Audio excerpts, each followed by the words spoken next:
of the meeting, please.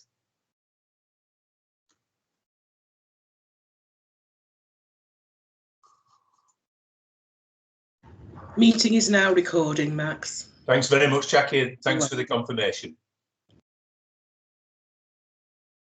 Okay, welcome back, colleagues, after our short break to the Board of Directors at Bradford Teaching Hospitals.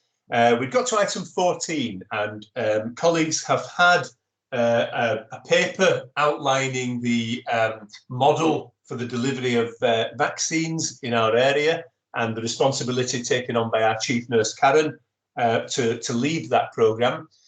Karen, obviously colleagues will have had the chance to read the paper, but are there any aspects of it you would wish to draw out and brief us on, please? Thank you. So just to reiterate around our role as BTHFT in this, and thank you to board members that came together very quickly to agree a number of actions for me, I think last week and a couple of weeks before that. So we are the lead provider at Place. That means that the assurance in relation to workforce suitability and all financial matters for the community vaccination centres and for hospital hubs sits with us. So PCNs are different, and they go through directly to NHS England with their commissioning arrangements, although Nancy and I as joint SROs do have some oversight of that. So since this paper's been brought together, a number of key things to note. So one is the Community Vaccination Centre is being operationally managed by Bradford District Care Trust. As such, they will be registering the site under their CQC licence and not ours. So originally we thought it was going to be under the our terms and conditions with the CQC, but it will now be the Care Trust.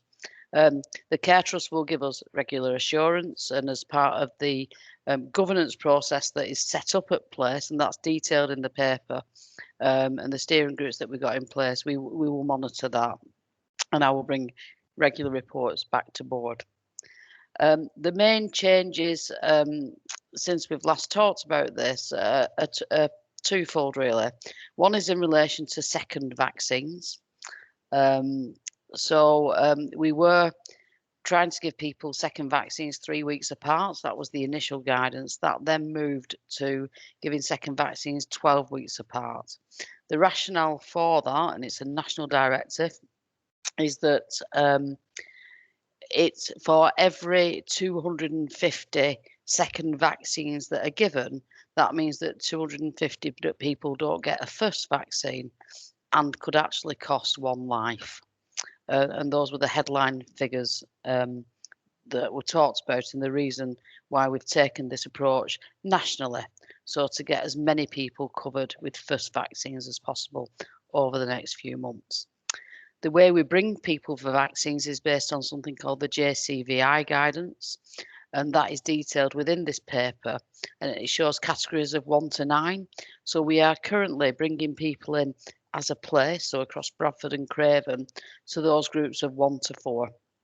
So that is over 70s, over 80s, people that are classed as clinically extremely vulnerable, and then health and social care home workers, including people within care homes. So we've at pace been rolling out vaccinations into care homes. The hospital hub here at Bradford Teaching Hospital since the 14th of December has given probably by now 9,000 vaccinations. Some of those to over 80s in the first week to help mitigate some of the inequalities that exist within our city, especially in the inner city areas, to offer vaccines to over 80s. But then mainly to staff that work in care homes, social care workers, and also to our own staff and staff at other neighbouring hospitals. So we have to date vaccinated just short of 4,000 BTHFT staff, which is huge progress, and we believe with the capacity that we've got, we can move towards vaccinating and offering vaccines to all of our staff by the end of January.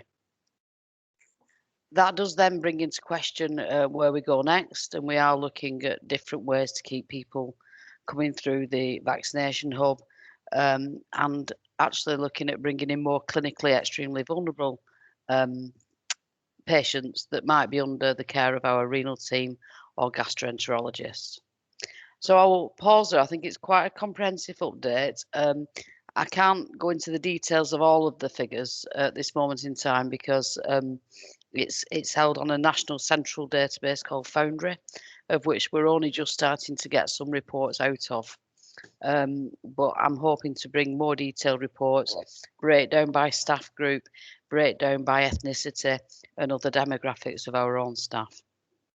So I'll pause there and take any questions. Yeah, it's a very detailed report, Karen. Thanks very much indeed for that. I can see that Julie and Barry would like to come in. So Julie, would you like to come in first? Please, Karen. So great work, great numbers. How's it going with uptake? So we know from the flu vaccine, not all staff want it. What's the kind of percentage uptake figures? Can we tell that? Yeah. So the way we've rolled out, so we targeted staff in the very highest groups at first. We've then sent out a general URL link for booking.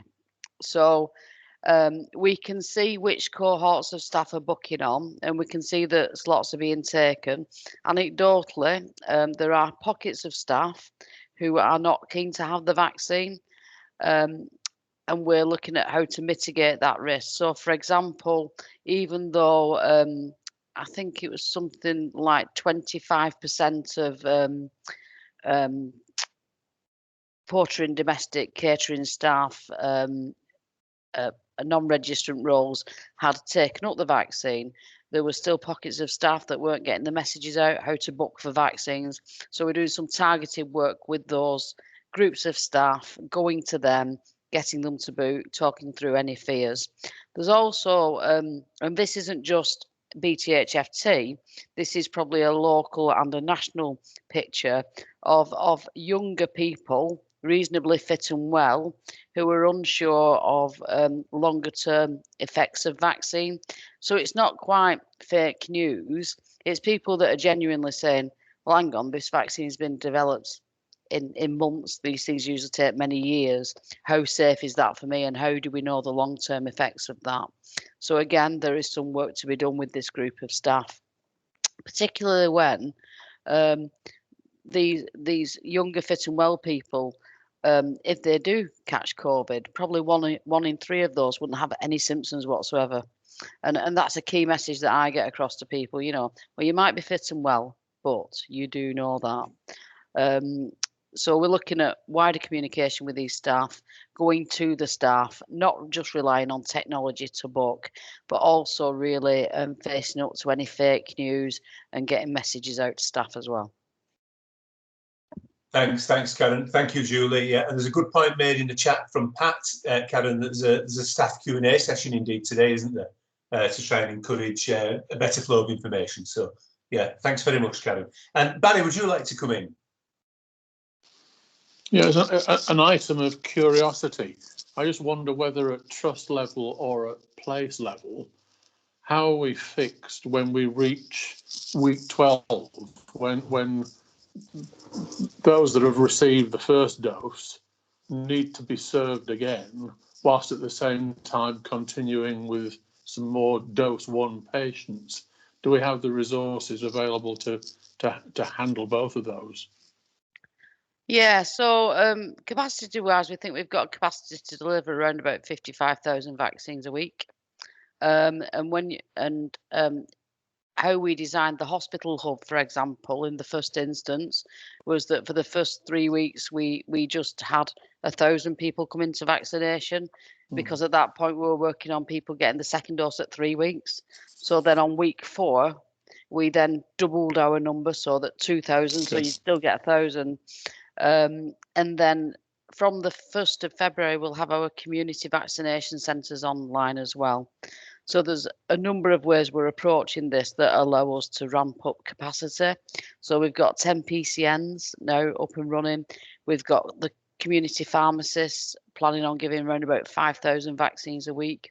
We've got a hospital hub here at BRI, one at Linfield Mount, one at Airedale, plus 2 community vaccination centres that will be at Jacobs Well and what was Bradford College. In addition to that, we've just started some more conversations this week with local faith organisations and faith leaders to see how we can get again closer to our communities and deliver more vaccines in situ. Okay, good to hear that we're getting that additional resource lined up. Do we have what level of assurances do we have with regard to the supply of vaccines to enable that level of activity? So there is a huge sort of command and control structure nationally in place. So there's national briefings that then goes down to a regional level. It then goes down to an ICS level across West Yorkshire. And then at place level, so Nancy and I attend the West Yorkshire level briefings, and that's where we do the complex modelling. There's a breakdown by staff groups, population groups, what's required, and that's how the vaccine supply is controlled and released. So the vaccine supply is given to demand and need. Right. So that's how it flows through. Yeah. Okay, thank you very much for that. Thank you, Barry. Thanks. And Karen, would you like to come in? Yeah, I'd just like to put on record, actually, I did take up one of the spare slots created by the bad weather issues last weekend, and I just wanted to say what a fantastic experience it was. It was very slick, it was very ordered, there was no danger, the social distancing, the whole situation was brilliant. But I also felt incredibly informed throughout. So from the leaflet to the explanations from the nurses and so on and so forth, it was fab. So anybody that is worried, you know, rest assured, it is a good experience. Thank you very much indeed, Karen. That's great feedback for Karen and the team. Yeah. Okay. Are we content? Are we assured? Have we asked what we need to do? And we're well briefed through the report. Yeah. Okay. Thanks, everybody.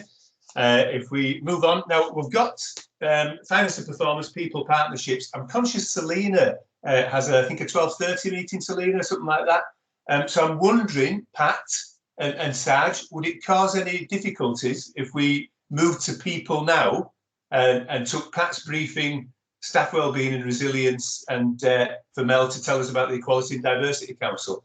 Selena, I realise you might have to drop off the call, but I thought we'll try and get some in while you're here in case there's any issues you want to raise. Do you have any questions or comments you want to make yourself, Selena, before we start on people? No, I think only that I am the wellbeing lead, and the conversations that I've had with Fahim in terms of what we do in terms of resilience and recovery of our staff group. So I think Pat will pick that up anyway.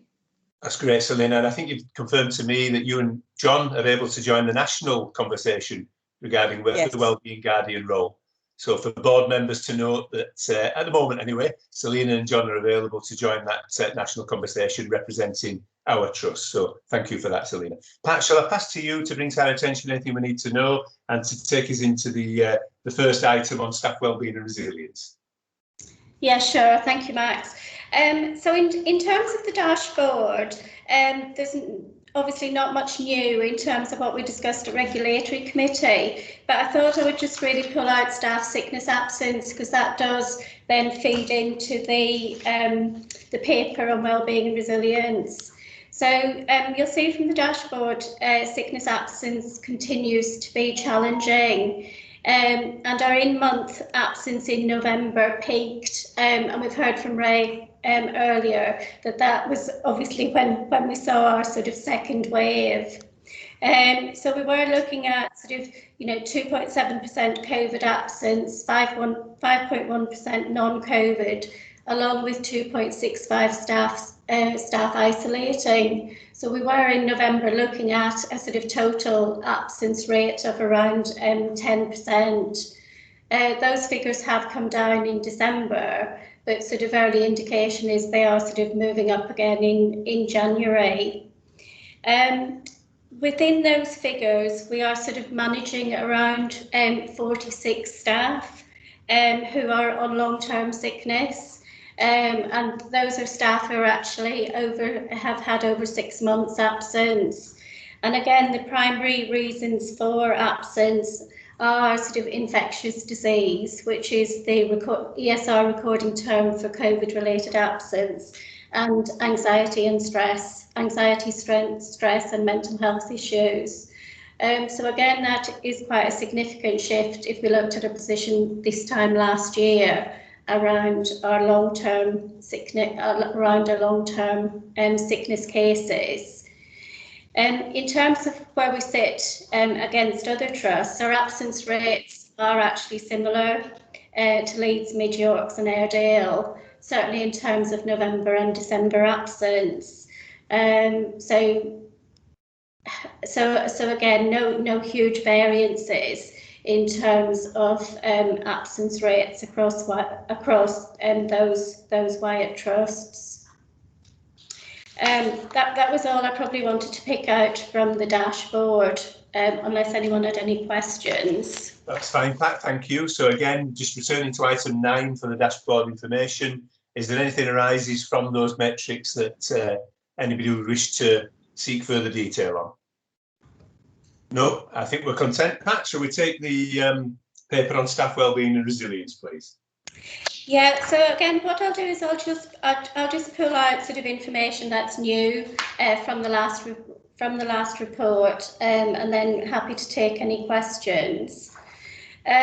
So in terms of engagement metrics, we opened the pulse survey at the end of December, and that's very much a sort of snapshot survey in terms of how staff are feeling around health and wellbeing, around the health and wellbeing resource that is available to them, how they feel about the leaders in the organisation, what confidence they have, and gives us a bit of a benchmark in terms of anxiety, motivation, how people are feeling. So again, we should have the data for that by sort of the second week in February. Our staff survey obviously has finished, and you have got the data there in terms of our response rate at the end, which was about 6% up on the previous year. It's a bit unclear. We would normally expect to receive our full staff survey end of February, early March. The information on the websites are saying spring, so it's unclear when we'll actually get our full results. So we're hoping that by spring they do mean March rather than April. Otherwise it will be a long time since the survey was run. In terms of health and wellbeing of staff, we do continue to revise and update our advice to staff in line with the changing national position, and particularly aligned with the lockdown 5th of January, and then the request again for staff to shield from that date. We can't, obviously you've heard from a number of people that pressure on staff continues, and it is very difficult for people, particularly for frontline clinical staff. So we sort of continue to message around rest breaks, around people taking breaks, around people taking annual leave, and ensuring that people know what support is available and how they can access that support. In terms of national provision, the support that was to end at the end of December, in terms of the national helplines, the health and wellbeing apps, etc., have all been extended until the end of March. But what we're actually finding is a lot of staff want to be able to talk to somebody, and it's not their preferred mode to sort of, to go onto an app. So we have, in terms of sort of psychology support, we have psychology drop-ins still to ICU under red wards. We have the OD team sort of doing regular drop-ins in terms of how can we help you, what else can we provide. And obviously from a senior management perspective, that's also been happening. In terms of provision, we have increased our occupational health provision due to the pressures on the OH service, and to try and negate any long waiting times for staff. So we have been able to increase both our medical and nurse provision.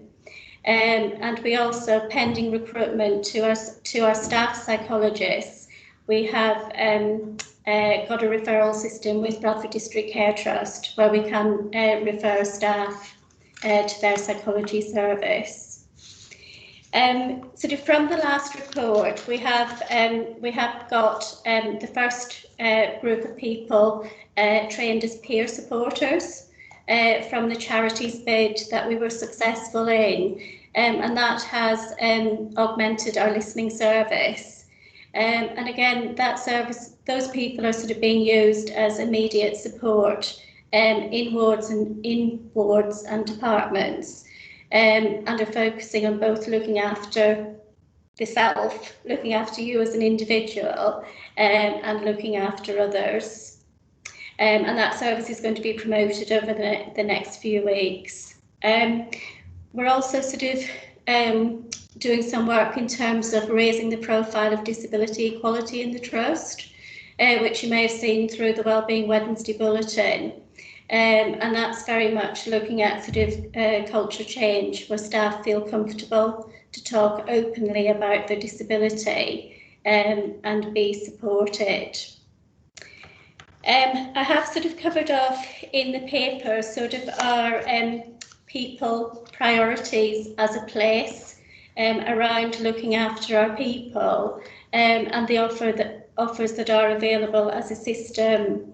And I'd sort of particularly reference the sort of the COVID recovery programme that is running, and that's sort of a 7-week lifestyle support programme for people recovering from COVID, and that has been sort of offered out to our staff and widely communicated. So we are sort of very much working together as a place in terms of the services we can offer staff and the support that is available. I have sort of in terms of the report, just really giving you an update in terms of what's happening in the OD and leadership development sphere. Obviously, there is a lot going on. Most has been moved to obviously remote webinar learning, but I think we are very conscious of the need to support managers as well as staff. Hence, the sort of the leadership support circles that have been running, and also the focus groups that have been held directly with sort of our management colleagues. So I think it is. So it is a difficult time for our staff. I think that the pressures are becoming even more stressful for people, and so we do continue to revise our offer and look at what we can do to support the workforce by listening. And the Pulse survey actually will be particularly helpful in terms of being able to gauge what people are finding helpful and what if any of the gaps are. So sort of happy to give any questions. So that's happy to take any questions, but that's just a quick update in terms of where we are. Excellent. Thanks very much, Pat. Pat, could I just ask you to remind board colleagues of the process by which we'll collate the issues that arise in the staff survey and the way in which we'll seek to try and address those for the benefit of staff? What's the process by which that will be done? Okay, so we'll get our own report, which is embargoed, which we'll be able to start to develop an action plan from that. And then the board will get the full benchmarked report, with our proposed action plan and priorities for action. Great. Thanks very much indeed. Thank you. Looking to see whether there's any questions or further detail required of Pat in relation to staff wellbeing and general people issues, and I don't think there are. So that's great. That's very helpful, Pat. Thank you for that thorough report. I'll pass to Mel now to advise us regarding the formation of our Equality and Diversity Council, please, Mel. Thank you very much, Chair. So this is on the agenda because we agreed it would be a standing item, but it is the case that the Equality and Diversity Council hasn't yet met. It meets on Tuesday, officially for its first meeting in its new sort of iteration. But in advance of that, KES has held a focus group, obviously virtually, but 45 people attended that focus group, and that was to try and help inform some of the priorities that we might seek to discuss on Tuesday in terms of the areas of action that we would want to address. And just to remind people of the kind of three-pronged approach that we intend to take in the work of this council. It is to prioritise equality and diversity for patients in their experiences of using the services, for staff in their experiences of being work colleagues in this organisation, and then the third area is to think about the kinds of contributions that we can make as an anchor institution to the priorities that we would see described at place or at system, some of the 10 big ambitions, for example, to address inequalities in a place and system. So it's to explore the opportunity for us to take our influence, our knowledge and expertise out with this organisation to start to impact and connect with our communities.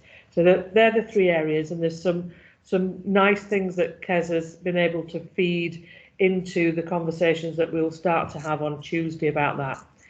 I think from a West Yorkshire and Harrogate point of view, we've got lots of connections now into the work that is being done and led by Rob and others at West Yorkshire and Harrogate Partnership. And they are particularly active in this space, and indeed were active in this space because of very early on, I think well before any real evidence began to emerge about the impact of COVID on some of our most deprived communities. We were attuned to that, so that wasn't necessarily a big surprise. And KES has been involved in some of those conversations. We also have a number of BAME fellowship members now from the organisation and across the place, who are also very keen to link into this work. So it's a very vibrant place, let's say, where people are very keen to get involved, and therefore will be very keen to see what sort of impacts we can make. Thanks very much, Mel. Mel, which board members will be part of the E&D Council? So I think the invitation has been extended to any board members, and I'm pretty sure, I hope it's in somebody's diary. I'm saying that, and I'm hoping it really is in somebody's diary on Tuesday. But please tell me if it isn't, because that wasn't the intention. Who are you thinking? Selena Normally? I think Selena may have been involved, but I'm conscious that she's not on the call anymore. Yeah. And are you chairing it in the first place, Mel? I'm chairing it, yes. Yeah, thanks. Yeah, okay. That's great. Thank you very much. Yeah, I'll bring John in, who has a question or a query. Yeah, John? Yeah, just a point of clarification. I'm going to the council next week, Max. Oh, that's great, John. Glad to hear. My first point. My other point was really just to make a couple of observations around what Mel said on equality and diversity, and then just linking some work I'm doing externally. I know Kes, from a previous working life, and I find him so easy to work with. Who knows, I might know him from another life as well, but I'll leave that one. I think he's doing some excellent work, and I'm regularly linking up on priorities and feeding stuff in and having chats with him, so I'm really happy with the way that work's being led, so thank you for that. And the second point is just a reference in Mel, because I raised it with Ned yesterday. I'm on an external group of disabled executive and non-executive directors, and so I will feed stuff in if anything of relevance comes up. Thank you. Thanks, John. Yeah, thanks, John. That's very helpful. Thank you. Are there any other questions or queries regarding that? No, I'm sure the board will endorse the aims of the Equality and Diversity Council. It's very exciting, actually. I'm delighted to hear of those 3 main legs that it takes, Mel. So more power to your elbow with colleagues working on that, and very, very good to see. That seems a really good, high-level supported vehicle by which we can make the necessary changes and tweaks. So thank you very much indeed, Mel. Yeah. Okay. Colleagues happy that they're well briefed on that? All starts on Tuesday, and we'll hear as a standing item on board how we're doing with that. That's great. Okay, so shall we turn to finance and performance then, please? So just give people a chance to orientate to the papers. We have papers 34 and 35, which are obviously the finance report and the monthly performance update. So as usual, I'll turn to Matthew and to Sarge in the first place and just ask whether there's anything they want to bring to our attention. I should say, as chairman, we did have a paper 17 on the agenda, which will have been published, and that's been taken off the agenda until March. There was a small error in the writing of that paper where the author had thought the board were previously cited on the issues in the paper, and in fact we weren't. So the decision was taken that really needs to come back as a full item for us all to consider. Okay, so I will turn, I think in the first place, to Matthew and just ask whether, Matthew, there's anything from the dashboard, which again is item 9, if you recall, and anything from your report you wish to bring to our attention, Matthew. Okay, yes, thank you. Very briefly then, so the dashboard has the 3 key indicators on there that report the position at the end of November. The finance report was produced on Friday, so we sent it out with the papers, which is looking at the December position, so that there's a more up-to-date position in the finance report. And just some of the key numbers really, that since the new regime started, we are trending at around about £500,000 in-month surplus, so reporting a £1.5 million surplus at the end of Q3, which is better than we were originally planning. We were originally planning to be in about a £300,000 deficit by the end of month 9, Q3, so slightly better than plan, which then subsequently gives us a little more confidence around delivery of our forecast plan by the year end. The paper does pick up a number of risks around delivery of that, but all the risks that we've highlighted are mirrored across the ICS in terms of how the ICS is treating particular issues. One being the elective incentive scheme, whereby we took a penalty in September, only around about £100,000 as a result of the elective incentive scheme. But since October, we have triggered the thresholds around where we subsequently wouldn't apply that penalty. We've had more than 15% of our bed base occupied by COVID patients, so we haven't subsequently received any further penalties. We have a number of technical accounting risks around potential future financial liabilities. One around what they call the flowers case, which is how untaken annual leave is being treated. And again, we're taking a view at the ICS level on that and having a discussion on Monday how that might be treated. We're subsequently reviewing our annual leave provision over the COVID pandemic, and have we provided sufficiently in our position for that. And as I've mentioned previously, there is a risk across the Bradford Place, not from the provider side, but more from the commissioning side, where they have got an underlying financial risk for the remainder of the year. But as a place, we're going to come together and see how we can basically sort ourselves out and move money around to make sure everybody at least breaks even. So as a place, we're reporting a break-even position, and we're still working on the mechanism as to how that might work this year. Then the final risk is just around the capital plans. We have, an ambitious, and I've mentioned this before, an ambitious plan this year, and we received additional funding for some of the COVID schemes. We've already mentioned earlier, Ray mentioned around the constant ward moves, which is compromising some of our ability to start the schemes when we would potentially have wanted to. So it's just flagging up the risk that there may be slippage against some of the capital programme this year. We've got a capital strategy group next week, and we will be picking up where the current forecast is for the remainder of the year. We've got 3 financial risks on the BAF relating to income, expenditure, liquidity, and just the overall financial position. I'm not proposing we change any of the scores at this stage. The 2 top rated ones have a rating of 9. Given our current financial position, I would recommend we maintain that similar scoring. And just by way of interest, Mel mentioned the presentation she did to the group on Monday. We provide a little bit of information around COVID spend and how that's been managed and governed. But we've spent nearly £18 million on COVID costs up to and including the end of December since the start of the pandemic, and that equates to around about a 5 to 6% premium on our normal run rate costs. So we'll probably, the end of the year is looking like about a £24 million full year effect on COVID costs. But that's just by way of information, and that just rounds up the financial position for the end of month 9. That's really useful, Matthew. Thanks very much indeed. Matthew, before I go to questions, at item 16, I think you previously advised board, the financial plan 21-22 update, that given that we're in a level 5 incident now, what you can say about this is really fairly limited in terms of the sort of national control on us. Should we deal with item 16 now, and then I'll open for general questions on finance? Absolutely, yes. What would you say to us?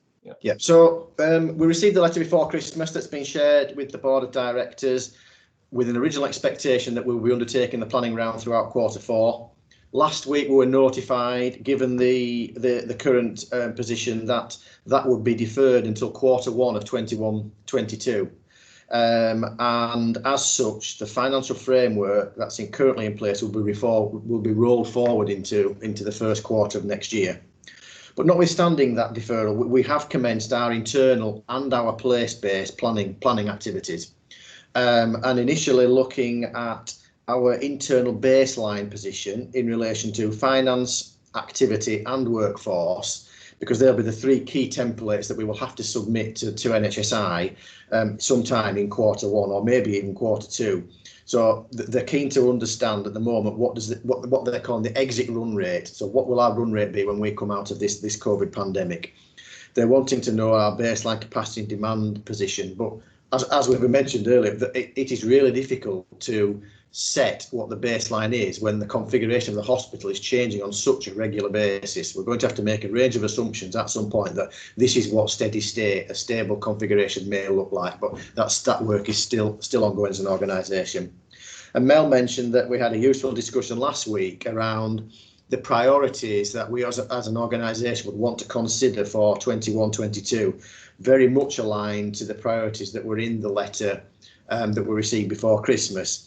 So in a very quick summarised response to that, it's clearly going to be around recovery and restart and stabilisation, but we have to be realistic about the pace and the scale of how we maximise the capacity that is both available internally and externally. But Ray made a very good point when we were having the discussion, and we must learn from the original restart plan. There were some key lessons from that process, to making sure we build on those. There will be absolutely a work stream around access, looking at addressing the inequalities, but also our plans and thoughts around hospital without walls and the virtual hospital. But we'll be arranging meetings with engagement sessions with all of our CBUs to understand their aspirations, but also to understand how they've embedded some of the innovations and the learnings from the pandemic to help with managing our overall capacity.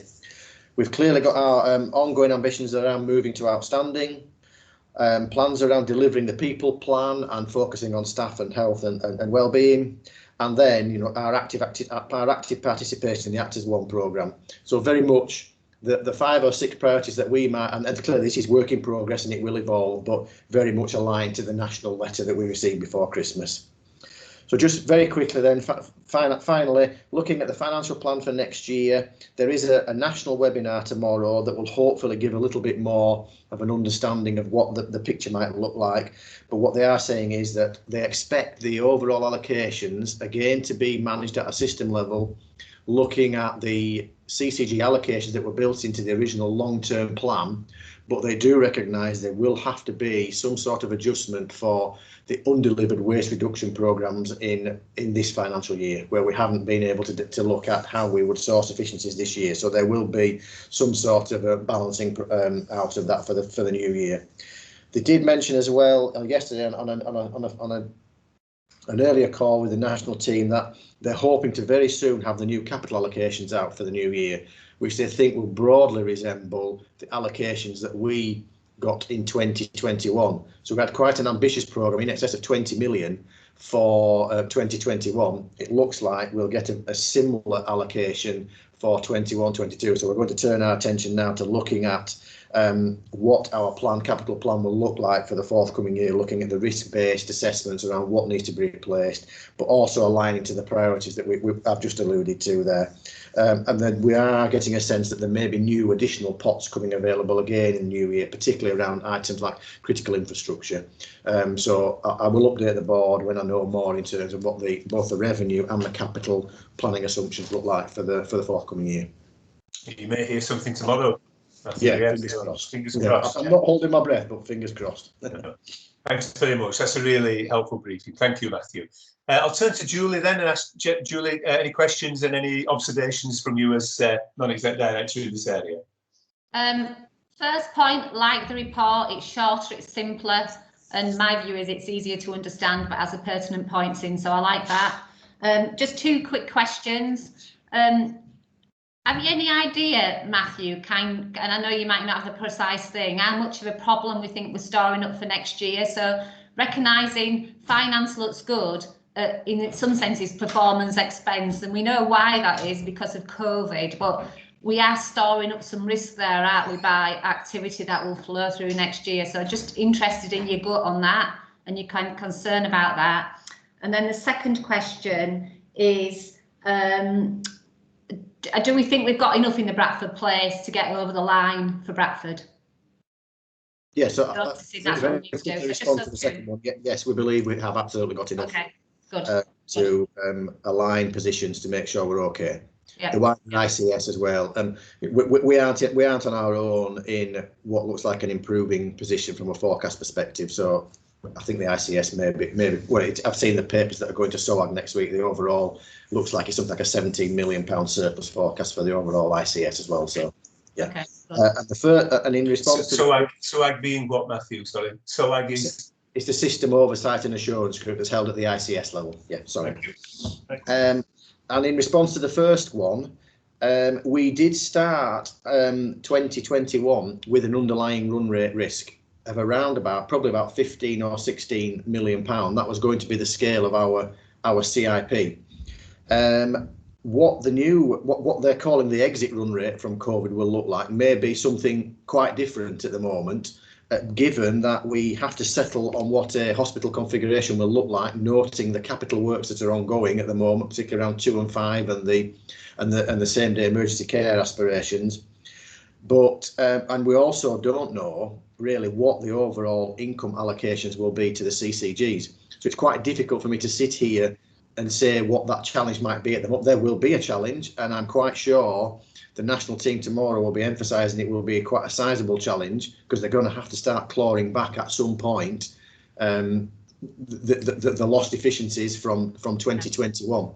But I can't sit here today and give you a definitive figure. When we've got a clear set of assumptions across both probably place and ICS, and we translate those into understanding what that means for our run rate, I will be in a better position. But that may actually be in Q1, Julie, when we've got a bit more of a sense of what the position looks like. I just think it's helpful that we clock that risk. So we look how we're doing this year and good, we'll get above the line this year. But I think we clock that risk that as we move optimistically into a more normal world, we have got that risk. And I just think we need to clock that. Thank you, Matthew. Noted. Thank you. Thanks, Julie. And Barry, a query regarding finances? Yeah, Matthew, in the year-end forecast slide, it points out that because of lower than planned levels of elective and other restart activities, we've got some non-recurrent underspends in prospect. But then make the point that if elective activity actually increases beyond what we currently expect, then those underspends will disappear and there'll be a need for efficiencies and savings. Clearly, we're getting very close to the year end, so there's not much room to react. Do we have effective, usable efficiencies and savings ready in the blocks in case we need to fire the starting gun? Yes, I think in fairness, Barry, I would probably translate that into we would utilise the in-month surpluses that we've generated for the first 3 months to offset any financial risk. I think I agree with you. It's highly unlikely we would turn on any efficiencies this year, but we've already stored up a little bit of headroom throughout quarter 3 and likely month 10 to support any overspends in February and March. But in reality, I think we're being ultra cautious in some of the narrative we got in the report. It's hard to envisage where we would turn what is currently a surplus position into a deficit position.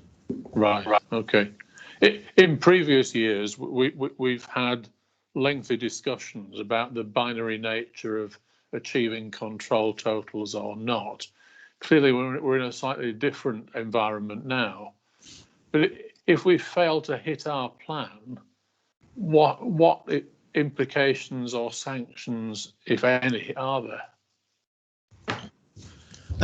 So the implication would be if we say we got to the end of February and it looked like there was a real risk to our financial position, the initial discussion will be at a place level to see what the overall place position looks like, but then escalating that to the ICS level. And I mentioned earlier, at the moment, we aren't on our own when we're reporting a favourable underlying position at the moment. That's been mirrored across the ICS. So we would, if we were unfortunately in that position where we looked like we were going to struggle, we would be having that discussion at an ICS level to see how we can help each other out. And in fact, one organisation has already flagged that they have got a financial challenge this year, and the focus of attention at the ICS Director of Finance meeting on Friday morning will be how do we as a system help that one individual organisation. Okay. Yeah, that's fine. Thank you. Thank you, Barry. Thanks for that. Okay, so I'm going to assume we're assured on finance now. People have had the chance to ask the questions. Thank you very much, Matthew, for the detail. And I'll turn to Saj. Firstly, I'll begin by thanking Saj, given that we're at a public board meeting now, for the detailed briefing provided to colleagues on the 14th of January regarding recovery and restart. That was extremely helpful, particularly to non-exec colleagues, and of course was the first briefing of the new year. So again, Saj, I'll turn to you and just ask whether anything you'd wish to bring to board's attention from the dashboard, opportunity for questions, and anything from the performance report that you'd like to draw out, please. Thank you, Chair. I think I'd like to start with just highlighting the capacity maximisation visit that occurred on the 17th of December, and that was the one that Mel referenced in the Chief Exec's update. So this was a visit that was undertaken by a Chief Exec colleague called Leslie Watts, who's the Chief Exec down at Chelsea and Westminster Hospital, along with 2 other NHSI and E colleagues. The purpose of which was to try and get a feel and understanding of the pressures in particular, but also for them to share any particular learning points that we could pick up and try and increase our elective operating. We spent the entirety of the afternoon on the 17th of December, both with exec colleagues and with the visiting team, running through the particular areas. So we provided an overview of the COVID demand and the challenges we've seen in Bradford, and Mel's given a really good description around the fact that actually we haven't really seen COVID go down or had a period of time, even over the summer, where we've had no COVID positive patients in our bed base.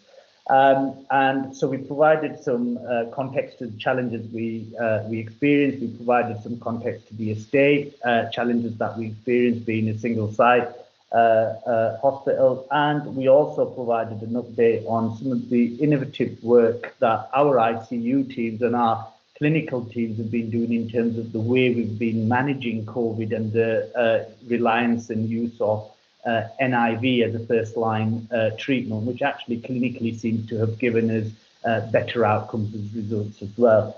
That was followed by a physical walk around of the site. I must say they were really impressed with the command centre. I think they were blown away by how we manage our patient flow and we keep patients safe.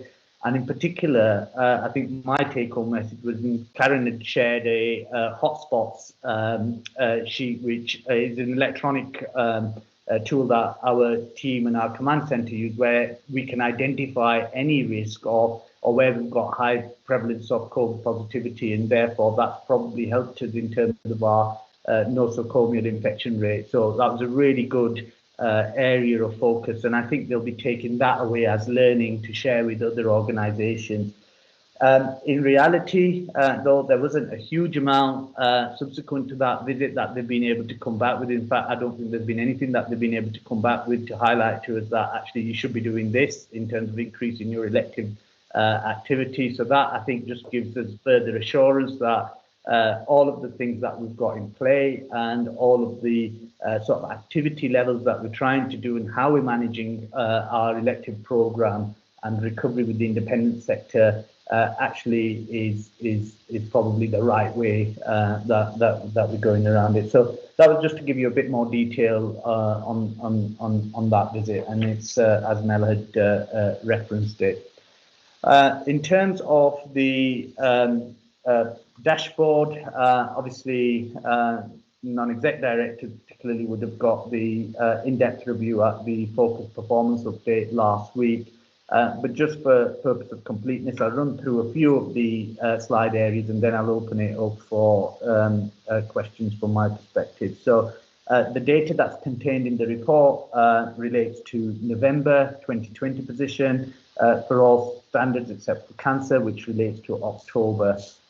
So for emergency care, I might thank you for highlighting already at the start of the meeting where we find ourselves as an organisation. During November, we delivered a performance of 86.43%, which is actually an improvement on the October position, which was at 85.76%. And as you can see from that statistical process control chart on the left there, that we've managed to maintain the significant improvement in performance when you compare November to November last year, and when you compare October to October last year. And that's fantastic because particularly as we were seeing the second wave peak of COVID, and so we've already referenced approximately 170 to 180 patients in our bed base. So that was in November as well. So to have delivered an improvement on the performance for emergency care standard, whilst having that volume of COVID positive patients in our bed base, obviously is down to the hard work of the clinical teams out there. In terms of referral to treatment, our overall performance improved from 70.47% in October to 70.52%. So a very small increase, but an increase nevertheless in November. We do know that the impact of COVID has resulted in an impact on this performance standard because we are focusing our intention on the priority 2 and mainly the cancer elements of the elective work that we've got coming through. But as you can see to the right of that statistical process control chart, that our position actually is very favourable when you compare it to Yorkshire and Humber as well. So just to highlight that out. In terms of 52 weeks, because of the fact, and I've mentioned this previously and in some depth last week as well, because we're concentrating on doing the right thing by our patients and focusing in on the clinical priority of patients, our 52-week wait patient numbers are increasing. So on this current report, you'll see that we are declaring greater than 1,400 patients who waited longer than 52 weeks. That figure has deteriorated further and currently in excess of 1,700 patients.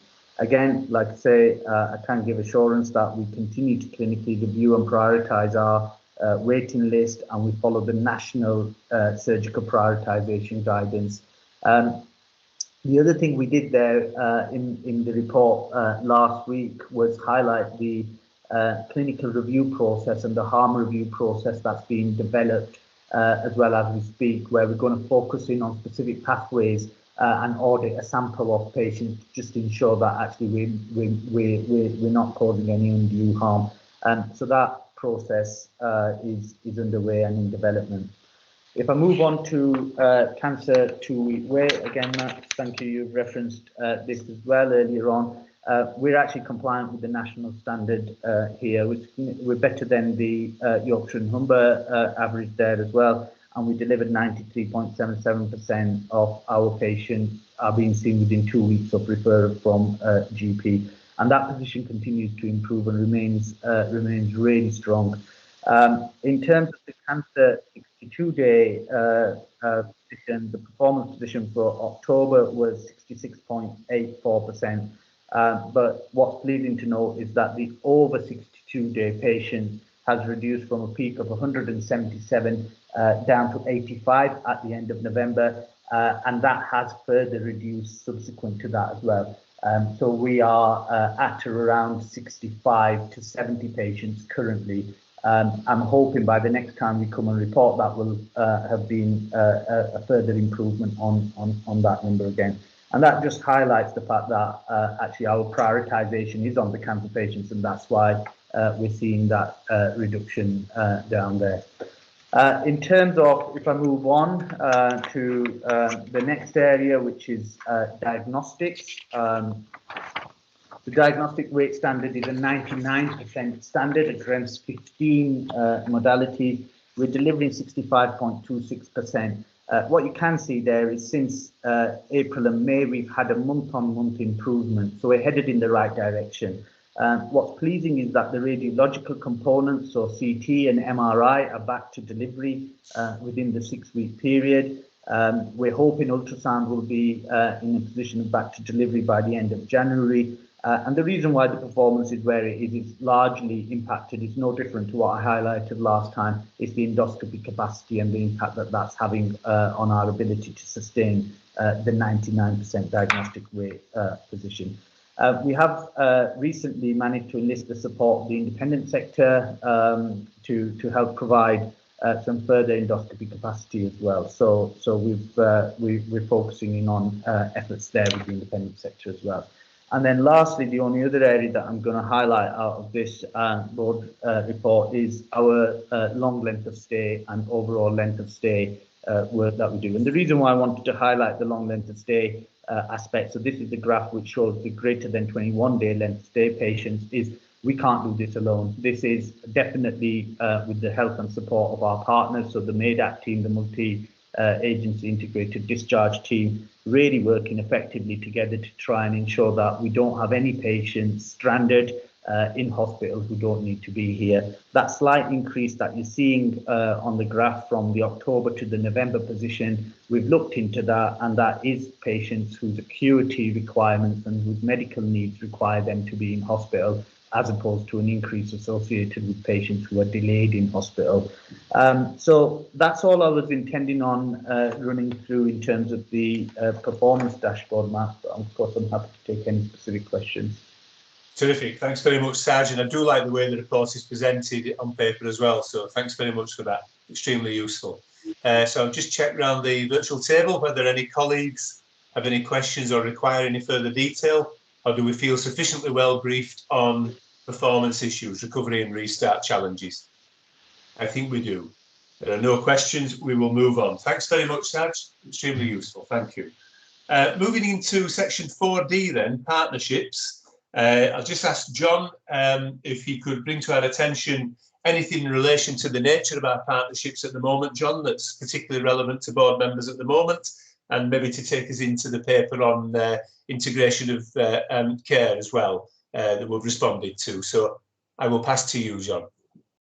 Yeah, thanks, Max. Happy to do that. And I think the two items do go together very well. So we'll segue one into the other. So first of all, on partnerships dashboard, I'm very conscious we've got a couple of new attendees for board today. So I suppose the point I would make, and I always make, is that actually partnerships is woven through a lot of the things we've already spoken about. It was there in Mel's chief exec report. It was there in the report from Karen about the vaccines programme. It was even there in Matthew in the financial planning. So it's perhaps a mistake to look for one thing on on the agenda, which is the partnerships theme, because actually the way we work is very much and increasingly about partnerships, hence people, partners and place, our plan for the year. So I kind of wanted to make that point. I won't keep reiterating it, but we do produce a partnership dashboard, but it doesn't have a series of metrics in the way that the other items on the dashboard do. We've looked at this long and hard in the past. We've not succeeded in coming up with metrics. Other trusts don't easily do this either. But interestingly, one of the things in NHS England's consultation that we'll come on to in a minute is that they are proposing to develop a set of collaboration metrics to help integrated care systems understand the depth and the kind of maturity of their collaborations. So that's great news. If there's going to be a national and an ICS approach, we can tap into that. What we have said in our partnerships dashboard this month is we look at 4 different categories. So we look at stakeholder engagement, where we do have a process of mapping stakeholders and working with account managers to try and make sure we're monitoring the health of the relationship and we're doing anything we need to improve the partnership. I think in practice that approach probably needs to move on now, because some of the best relationships we've got, and again we've heard some of this referred to in the narrative already, is really where we've got a senior member of the team, it might be an exec or it might be somebody else, who's owning a relationship and helping it to kind of prosper through personal contact and making sure they get underneath the skin. Nice example before from Karen talking about the work with CQC, where I think over recent months, possibly longer, she's dealt with a succession of CQC account managers, and actually that continuity has really helped us. And that really is the key to stakeholder engagement. So we are looking at that. We'll look at what the national consultation comes up with, but I think we'll probably also look at fewer, deeper relationships and the importance of kind of key account management with an individual, rather than trying to have a long list of 50, 60, 70 partnerships. That second area we look at is within our place. We've called this vertical integration in the past. I think we need to find a better title for it, but it's never been busier in a way in the work that we're doing at place. So one of the things that we flagged here, and I'll just pick up on one point, is a refresh of the strategic partnering agreement, which sets out how we work together within our place. So version 1 of that document was signed off in March 2019, and we're in the process now of refreshing it, ready to come up with version 2. I think I would contend that the document itself is not a big deal, but the work, the process, the conversation to develop the document and the symbolism of signing it and photographing and it is important, because it's all of us recognising that we have to do this stuff together. What will be really interesting, I think, is in a year's time when we move on to version 3, because at that point, the integrated care system that we are a part of across West Yorkshire will start to have legal force. And when it does, the way that we describe our local arrangements at place and the way we set that out in our strategic partnering agreement suddenly becomes very important indeed. But I would contend that at the moment, what's important is the conversation, it's the discussion, and it's the development of the document rather than the document itself. At the moment, the process outweighs the document. In a year's time, I think the balance will tip and the document will become something important, because actually we'll be bound by it in a way that at the moment it's a set of principles and understanding. So some really interesting work going on there. Max, along with myself and our board sec Laura, are all taking part in the ongoing discussions to produce the next iteration of that strategic partnering agreement. The third category I want to mention is what we refer to as horizontal integration, where perhaps the biggest story on this at the moment, and this is about our kind of region, our integrated care system, working with the other acute trusts, working right across West Yorkshire. The biggest piece of work there is, of course, related to the national consultation. So I'm going to come back to that in a second. But in the meantime, whilst that particular discussion is ongoing about the national engagement, we're still doing all the things. We still continue to meet. Mel continues to meet the other chief execs of the other trusts. We continue to have our strategy directors, our HR directors, our finance directors meeting together. I've got the strategy and ops with Sarge this afternoon. We continue to meet, we continue to work through issues together. And we take that as a norm here in West Yorkshire. We think, well, that's how business is done, but you could go to other parts of the country and that would be maybe not exceptional, but actually it wouldn't be the default that it is here in West Yorkshire. So that continues, and in some respects, the big national consultation about giving legal powers to integrated care systems is almost a bit of a distraction. In other parts of the country, I think it's essential because they haven't really made the progress that was expected. And so this is the kind of the big stick from Simon Stevens saying, right, you're now on, you're now under orders. You need to get your act together. You need to start working together. A lot of what we're doing here, indeed the meeting Saj and I are going to this afternoon, is exactly the kind of collaboration that is expected by the consultation documents. And the final piece of our partnership dashboard is about collaboration with our near neighbours at Airedale Foundation Trust.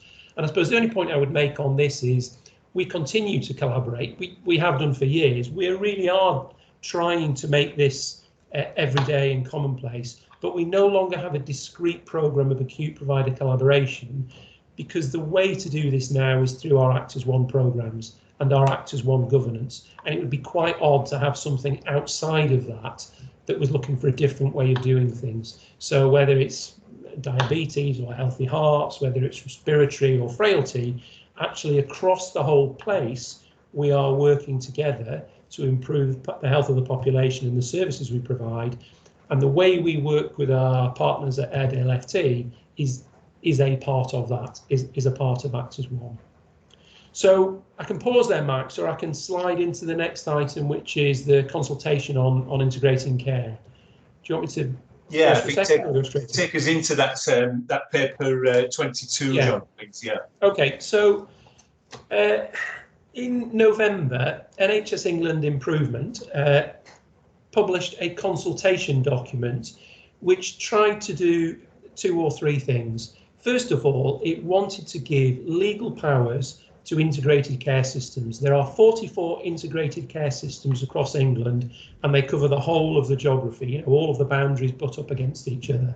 And ours in West Yorkshire is one of the biggest. It's the 2nd or 3rd biggest in the country by value, has a big population, and has earned a name for itself as being kind of well-established, well-run, good governance, starting to work together. In some ways, we are the poster boys and girls of integrated care systems. That's not true across the rest of the country, and there are some areas of the country where actually the model is struggling a bit. So one of the ways in which NHS England wants to address that is by giving integrated care systems a statutory basis, by establishing what they're for and what powers they have and how they can work. So this consultation, published in November, was basically asking 3 or 4 questions about should we do this, how should we do this, and what are the implications for some of the existing bodies, especially the local commissioning teams, CCGs, because one of the things that the consultation described was a future where either you only have one CCG for a whole ICS, we have several in West Yorkshire at the moment, or in fact you don't have any CCG, and the powers from the CCG are absorbed by the integrated care system. So there'll be a different way of doing commissioning, and whatever arrangements you have at place will be different from the ones we have now at CCG. Now I have to say, there wasn't a long time to respond to this consultation. I think the kind of industry standard is 12 weeks. We didn't have 12 weeks. There were only 4 questions, and they weren't very open questions. They were fairly clear that this was something that was likely to happen, and they were really asking for a bit of commentary on the how, rather than fundamentally, should we do this or should we not do this? I'm very pleased to say, and you would expect, that there was a lot of close working between our trust and the different networks that we operate within. So our Bradford and Craven Place produced a response to this consultation. The Association of Acute Trusts, WIAT, produced a response to this consultation, and the Integrated Care System for the whole of West Yorkshire and Harrogate produced a draft response. But there was lots of conversation going on, lots of dialogue between those different networks, so that we were confident by the time we had to respond on the 8th of January, these were aligned. They were pushing in the same direction, maybe some difference of emphasis or a bit of tone, but they were all pushing in the same direction. And you will recall, I hope, that on the 22nd of December, the corporate governance team here, we wrote out to you, board members, with an outline of how we thought Bradford teaching hospitals would contribute to this debate. So what we were playing in to those different draft responses I've already mentioned, and whether we should do a response of our own. And in the end, we did do a response of our own. It was very consistent with the WIAT response, with the ICS response, with the place response, but we emphasised a couple of things that we felt were worth pulling out. One of them was about acute hospitals like ours being, if you like, anchor institutions, key partners in the membership of the place-based governance, because that's not explicitly stated in the consultation document. It refers to governance at place, but it refers to leadership without being very clear who that leadership is or what it is. And it lists some examples, but it doesn't list acute hospitals. So we thought that was an omission, and we highlighted that. Secondly, in terms of leadership at place, I think we were concerned that it didn't recognise there are already some well-established, well-functioning arrangements in different places. So we know, for example, in Airedale and in Bradford, that Brendan and Mel respectively chair the Health and Care Partnership boards, and they were recruited to do that. And these arrangements are bedding in and are working very well. So we were a bit concerned about the possibility that there might be from on high a kind of top-down, centralised, one-size-fits-all approach, and that it wouldn't recognise the success of subsidiarity, giving autonomy to local places. And finally, there was a question in there about patient voice and about service user voice and about the voluntary sector. And we felt that was very important. We felt that was one of the strengths of our place, and we wanted to emphasise that as well. So we brought those points out in our trust response, which is attached at Appendix 1. But we also, of course, signed up willingly to the other responses by the Integrated Care System, by WIAT, and by our local place. So we submitted that by the deadline, by the 8th of January. Nobody's heard anything back yet. That's hardly a surprise. But what we would expect to see come forward is concrete proposals for legislation. We would expect the legislation to be discussed and to be taken through Parliament and probably enacted in time for it to take effect from the start of the financial year in April 22. So just finally linking back to the points I was making earlier on, if we're thinking about strategic partnership agreement for our place, it's all well and good refining the one we've got now so that it takes account of changes like Actors 1, but the real game changer here will be the legislative force that the ICS will have and the implications of that for how we manage governance in our place. So yes, we should be reiterating and refreshing the current SPA version 2, but the real important thing here is that we get version 3 right, which I'm anticipating we will need by April next year, 22, because that needs to dovetail with a set of changes coming through where ICSs will be given legal force. And of course we can go off and do our own thing at place, but it would be naive to think we're not going to have to do that in the context of the ICS. So there's a bit of a dance there where we need to make the improvements and the changes we want to see, but be cognizant of what's happening at Region. So I will stop there, Max. That's extremely helpful, John. Thanks. A really useful briefing, actually. And John, Mel, Laura and I met yesterday to talk about board development slots, and we agreed that, you know, the development of ICS both locally and at the wider place where Shawshire and Harrogate should form discussions at board development. Non-exec colleagues were keen to try and understand our place in the wider picture as we approach April 22. So, and that briefing you've just given now was extremely useful in helping orientate us towards that. Thank you. Are there any questions of John or any further detail that anybody would like to explore regarding our role as a partner locally and in the bigger picture as provided by John? And obviously you're provided with the trust response to the national consultation there. So Hopefully, as a board, we will endorse that, and that's fine. Okay, thanks everybody. Moving on to the final section in 4 is the audit and assurance section. Barry, I know that the December audit committee was cancelled, but would you wish to take the opportunity to mention anything to board colleagues in relation to audit and assurance? I think just to explain the circumstances of that cancellation. Cancellation sounds a rather draconian action. What we found, albeit belatedly during the year, is that somehow a December meeting had appeared on the work plan, when in fact, to comply with our terms of reference in terms of the number of meetings per year, the meeting in October, followed by a meeting which should have been January, but it's actually the 2nd of February, is the normal separation and normal pattern of meetings. So I didn't want anyone to think that somehow the audit committee is reducing its scrutiny. That December meeting shouldn't have been there in the first place. Heaven forbid, Barry. Thanks very much. Thank you. That's well understood. Thanks for that. Okay, that's great. Okay, let's round that up then with the delivery of the Trust Clinical Strategy. So bringing together into the board assurance framework that was received by all board colleagues at the Regulation Committee and is reported in the notes of that to board in December. But the Strategic Risk Register has indeed been updated right up to date.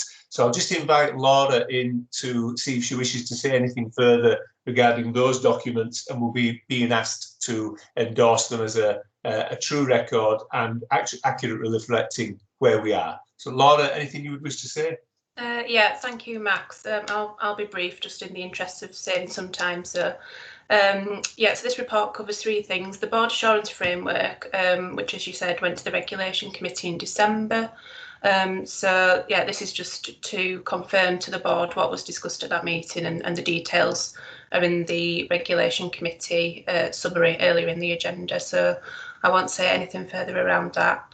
The Strategic Risk Register, so this was discussed at the executive team meeting on the 21st of December, and the details of that discussion are in the cover paper, so I won't go through those. I mean, obviously happy to take any questions, but the details in the paper there. So in future, just wanted to clarify that both the BAF and the Strategic Risk Register will go through the Regulation Committee first, and will come to the board sort of more for information alongside the Regulation Committee summary. But because of the timings of meetings, the Strategic Risk Register is new on this agenda. And the third element to this report is the risk appetite, which the board reviews on an annual basis. So the risk appetite that was agreed in January last year is attached to Appendix 4. And I'm proposing that we roll forward the risk appetite because we're going to review the risk management strategy and the board assurance framework, and it'd be good to review the risk appetite at the same time as that. So myself and Judith Connor, the Associate Director of Quality, will be doing that work together, and we'll bring that to a board development session for a more detailed discussion before it comes to the board for sign-off in July. So just asking that appetite is rolled forward for now, pending the review that will be taking place over the next few months. Thank you very much, Laura. Thank you. So the ask of the Board of Directors, colleagues, is that we note the review of the Board Assurance Framework, that we note the latest review of the Strategic Risk Register by our executive colleagues, and that we agree that the risk appetite statement will continue to apply. Are we all content to do that, or does anybody require any further detail or information at this time? No, okay, we'll take that as we're content to do that. Thanks, everybody. Moving on to section 5, our governance matters, mostly to note or to ratify. John, you're asking us to note the annual progress report regarding our green plan. Yeah, that's right, Max. I'm conscious of time, so I'm not going to put the slides up and do a walkthrough. I just wanted to make a couple of points about this. So the first thing to say is that the green plan didn't appear out of nowhere. It's not like we were not doing anything on sustainability and then along came the green plan and we've slowly started to put things in place. the organisation already had a sustainable development management plan, and I think that's been the backbone of what you will have seen from the slides is some excellent progress. Against comparator trusts, we're in a very good position in terms of carbon emissions, and indeed we've made a lot of good progress in terms of some of the actions we've taken to try and drive the green agenda. Nonetheless, there is now a national push for so Sustainable Development Management Plan was a kind of optional thing. Many trusts did it, some didn't. Green plan is required. Everybody has to have a green plan. So we've sort of taken the opportunity to rebrand. And some of what this note is telling you is, since we last January agreed as a board a green plan for our organisation, this is the work we've been doing to kind of shift the emphasis and focus more on the things in the green plan. So we have different work streams. We have procurement, utilities, waste producers, travel and transport. We have an implementation group which meets regularly. I'm delighted to say, it's not a board committee, this is not about governance, but I'm delighted to say one of our governors has joined that as a kind of ex officio member of the public, observer and representative, and that's Wendy, who I think is on the call today. And that's been very helpful. She's given us a different perspective. It's been an interesting conversation. It's a bit of an experiment, but I think we all found it very helpful the first time we met together in that group. The one slide I would draw your attention to, and it may not be easy to see it in front of you now, I'm not sure, but there's a slide which talks about the scope of this work and the scope of the net zero carbon initiative. And this is a big deal because this does have legal force. And by 2040, the NHS has to achieve net zero for carbon emissions. And if we don't, we will have to offset.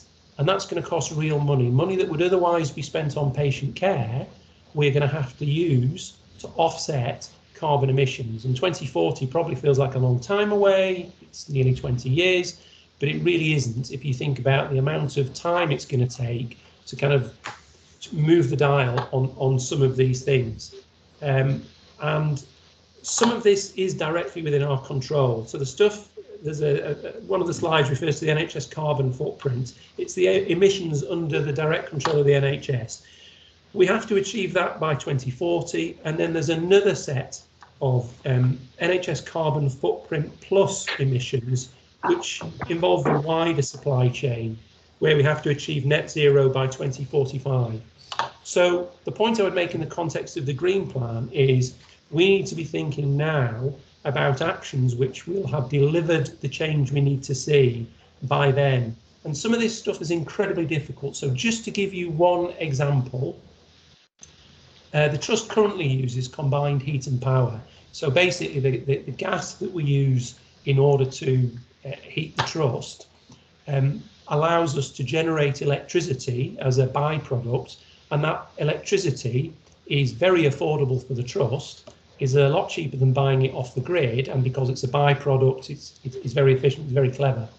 However, because it's derived fundamentally from a fossil fuel, because it's derived from gas, it's not helping with our carbon emissions.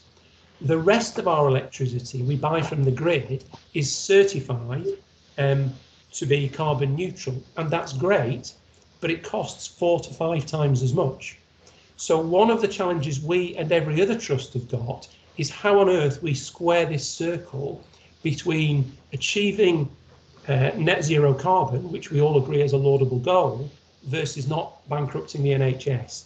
And that's one example. When you start to dig into each of these individual areas, you know, the travel costs and ultimately the commuting of our staff, everything that contributes to the carbon footprint, we are going to have to take account of in netting off. So this is a huge piece of work. The trust is ahead of the game in the work that's been done so far. And I know Mark Holloway's on the call, and I can't compliment enough the work of the Estates and Facilities team around utilities and waste management and so on.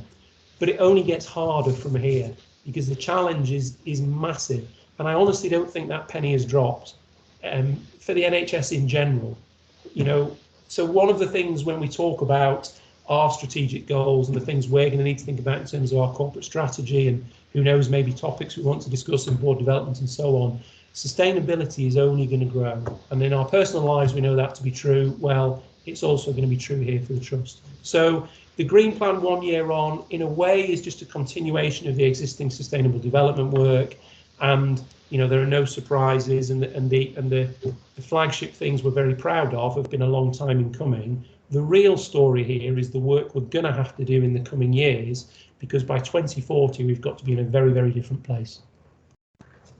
Thanks very much indeed, John. And John, in fact, I can confirm further to those discussions yesterday that the April board development session intends to allow time for discussion on our aims towards net zero.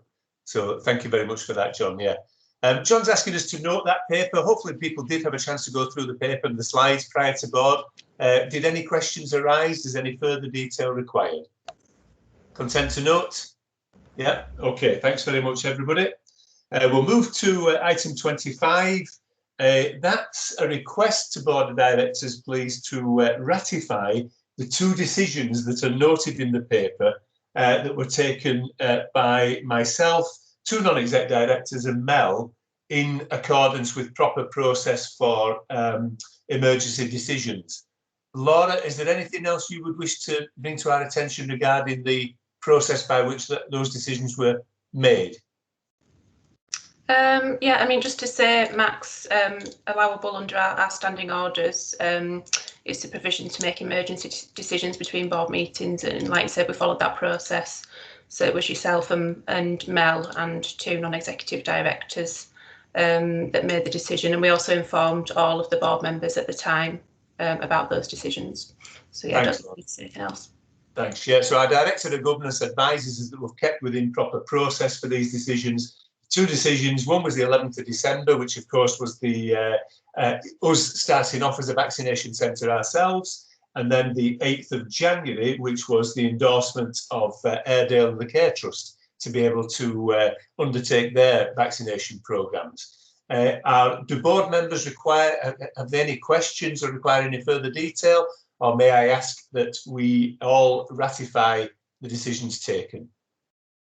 I can see plenty of nods and no requirement for questions, so we're all happy proper process has taken place. Thanks very much, everybody. We'll move now to paper 26, which is for information of the board and relates to the various memberships of non-exec and exec colleagues to our academies and the remaining committees. We should note, please, that the new allocations mean that there is a small change to the audit committee terms of reference that will have to be taken into account, in that the audit committee will have an additional non-exec director now, with Barry +3 altogether, rather than Barry +2 in terms of non-exec colleagues. And in relation to the academy membership and other committees, colleagues can see that the allocations were made in an effort to try and achieve a proper skills mix across all the areas, and further to discussions with myself through non-exec directors. And I understand, I think through John, that exec directors have had the opportunity to review academy and committee membership from their own perspectives. And I'm assuming that exec colleagues have seen that and are content. Does anybody have any questions in relation to that? I think the ask is simply to approve the NED membership of committees and academies, and to approve a minor amendment to the terms of reference. But I think in doing that, I'm also saying, can we approve board membership of those committees and academies, given that they also highlight the executive members. And I'll maybe just finish by that by saying we had a good discussion amongst NEDs at our informal discussion forum earlier this week, and look forward to setting up the academies and having those discussions about terms of reference, ways forward, how we're receiving reports, what the product of the academy is, how we're going to prioritise. Those sort of questions we're looking forward to, and I can confirm to board that all NED members are available for those initial meetings and discussions that are taking place at the end of this month. So that's good news. If there's no further questions, can I take it that we approve the membership matrix as circulated? It looks like we can. Thanks, everybody. And then I'll just turn to Laura to advise us regarding the Laura John regarding the draft board work plan for the coming year. Helpfully, we received some comments from Barry, which I think John you responded in person to. But is there anything you'd want to bring board's attention to regarding our upcoming board work plan? I'm going to invite Laura to cover it because it's she and the corporate governance team who've developed this. I suppose my only comment in prefacing it would be this remains a work in progress. You know, as far as possible here, we've tried to anticipate things, but the academies have not yet been reconstituted, and it's going to be really important that they have their conversations about the work they're doing, and in the light of that reflect things for board. And likewise, some of the strategy conversation, one of the points Barry was making was the bigger strategy piece needs to be reflected in here. It absolutely does, and it will be. So a work in progress. But I think Laura should just talk us through the work that's been done so far. Thank you. Yeah, so yeah, as John said, it is a draft work plan, and there will be more to do to keep it up to date once we've developed work plans for the academies and the Regulation Assurance Committee. So we'll keep this under review on an ongoing basis and make sure it's aligned with those other work plans. I think just to flag, I think one change I've noted from the meeting is we need to change the E&D Council item to a standing item for each meeting, so I'll make that change. I think the other thing to highlight is that we're proposing that some items will just come for information, as I talked about under the risk items, so like the BAF and the integrated dashboard. So those items that are going to be discussed in more detail at the Regulation Committee, we're proposing that they just come to the board for information because we don't want to repeat the discussion, but we'll include them on the board agenda at the end for information to ensure that they're still publicly available and ensure the accountability in that sense. I think just to go through the queries from Barry, I think we've talked about sort of the fact that this is, you know, a working draft at the moment and there's more work to do. There's also a query around quality and finance and performance and providing assurance around key matters and risks, and I think that is what will be done at the Regulation Assurance Committee and will be reported through the Regulation Committee Chair's report. And again, Barry's talked about the items that are just for information, such as the board assurance framework, and whether that should be coming directly to the board. So I think the assurance is through the Regulation Assurance Committee, and we do want to avoid that repetition, but I do agree it might be useful to present the board assurance framework at least on an annual basis to the board for an annual review of the risks that are included in it, and as part of reviewing the risk appetite on an annual basis. But I would suggest that we don't need to bring it to every board meeting for discussion, because that can be done at the Regulation Committee. Thanks very much, Laura. Any questions or queries regarding that? If there's anything in mind, please don't let it go. We've still got time to pick up on that. So we recognise it as a moving feast. We've been asked as a board to review this as a draft work plan, which is Appendix 1 provided, and to approve that, accepting that there may be, and we should say that, accepting that there may be additions or amendments required. Laura, yeah? Are you happy with that? That's what's being asked of board. Yeah. Is that okay? Yeah, I don't think there's any real concerns. Thank you, Barry, for your note prior to board, which was helped steer the discussion there. So you can be assured that everything you've mentioned will be taken into account. Thank you. Okay. There being no other business, we come to the end of the open board meeting. Thanks everybody for your attendance and contribution and for maintaining the energy. I realise it's been quite a long meeting, but there's been a lot to discuss there. And given that we can all get together, I know we've gone for 4 hours, but thank you very much indeed for the level of detail that's been provided and the level of debate. Thanks. I'll invite colleagues to think about issues to add to Strategic Risk Register, escalations and CQC and corporate communications.